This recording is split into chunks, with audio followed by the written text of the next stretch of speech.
The single largest investment that a person makes. Many spend a great deal of time and energy either searching for or designing the perfect home before realizing this dream. Location, price, developers, taxes, and the condition of the property are some of the concerns factored into the house hunt. In addition, each buyer typically has a wish list that includes specific needs, the things that the buyer absolutely has to have, and wants, which are the features the buyer would like but could do without if necessary. While the home buying process involves a number of important choices, one of the very first decisions buyers need to make is whether to shop for an existing home or to build one.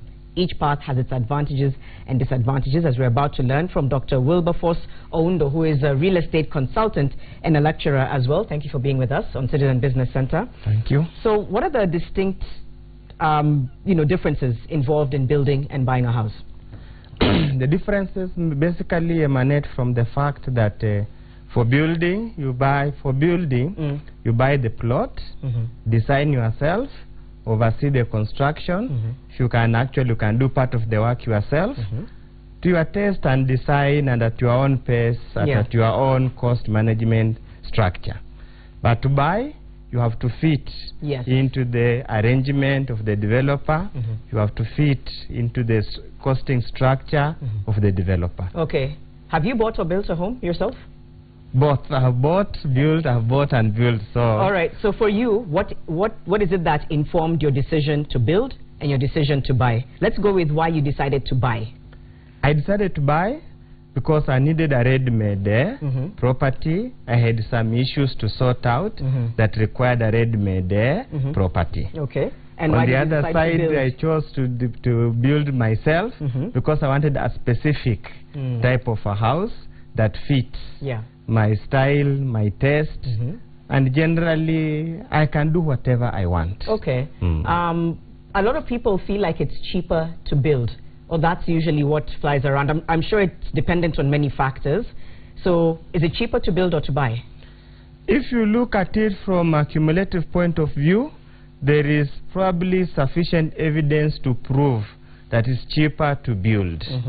But remember, there are some other hidden costs that we never include in our assessment whether it's cheaper to buy or cheaper to build. Okay. But if we add all those costs, then you might find, yes, there could be a difference, but the difference is not all that remarkable as people are made to believe. Okay. From your own assessment as a consultant, which direction are Kenyans taking right now? Are they building more or are they buying more?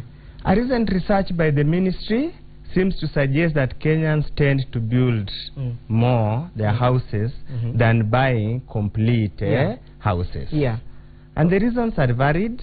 I think the report carried a lot of reasons. It's basically the cost structure that necessitates a particular decision. All right. What is the biggest disadvantage of both? You've talked about, for instance, the advantage of building to your specific needs and wants, and perhaps buying because it's something that you need to deal with urgently.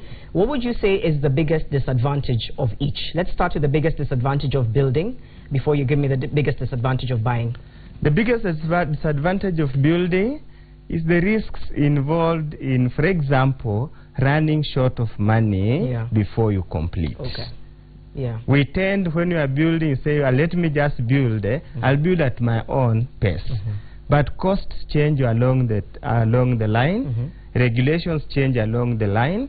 You find that you tend to run out of money before you complete your house. All right. What are the financing options that are there for Kenyans today to either buy or build? Because a lot of people are intimidated by the two, and yet you'll hear people say, if you go outside of Nairobi, it's not as expensive. So what financial options are there for someone who's very keen on either buying or building a house today? Personal savings, the SACCOs, then of course the commercial banks, and the mortgage banks, if they are there. Those ones offer fairly good terms for both to purchase, and even to buy land and build. So generally, once you qualify, the options are available. The uptake of mortgage in Kenya for a long time has been very low. Do you know why? It is simply because our banks are very conservative in the assessment of risks of the borrowers. They would only tend to give loans to those people who have got formal employment, probably big organizations, government institutions, and the rest. And you know very well our employment level in this country is fairly low. So that's why you find the mortgage uptake is fairly low compared to the size of the economy. Where would you advise someone to start? Someone today wakes up and they say, I'm not sure whether I should build, I'm not sure whether I should buy. Maybe they are capable of doing either in terms of they've saved enough or they've taken out a mortgage or they borrowed money. Where do you think someone should start so that they can make that decision? Whichever way, ascertain the cost of either process as precisely as you can, and then decide how is your cash flow. Does it allow you to build over time, or is your cash flow such that it's unstable? You rather buy now and commit to pay, even if it's a mortgage, over some fixed income. All right. Now take us through the process of either buying or building. Let's start with the process of buying. Maybe there's someone for the first time who's watching and listening and they want to know what's the step-by-step. So let's start with the process of buying a house. You must make a decision that you want to buy. Select the location where you want to buy. Ascertain. Before you go even further, location, that's a huge issue because people want to build or buy in the suburbs or all these areas which now are almost overpriced, and I don't know whether you think the same. So location, what would you advise people in terms of the opportunities or the options out there? Location, where you want to locate, depends on where you work, number one. Depends if you've got other commitments like school-going children and the rest, where they can easily access schooling and other social amenities. But all those seem to be almost taken. Should people begin to open their minds to going a little bit outside in terms of if they want to build, if you talk about Kileleshwa, Kilimani, what would you advise people in terms of opening their minds to the other opportunities out there that are not just in the suburbs? Yes, there are opportunities, but we are constrained by transport systems. There are so many places you do wish to go and build, buy land, build your fancy house, but we are constrained the fact that there are no public means. The roads probably accessing from the main road to the particular site is a problem. So we end up being constrained on the location where we can buy land and build. All right, so you were taking us through the buying process. So you said identify a location. What next? Once you have identified the location, you make sure you have a very clear budget. Make sure you have known the source of finance, whether it's already personal savings you have probably sent feelers to your bank, they've agreed they'll give you the money. Then identify the property itself. That is where most challenges arise. There are very many quacks, there are very many conmen who will cheat you that you have a house and you lose money.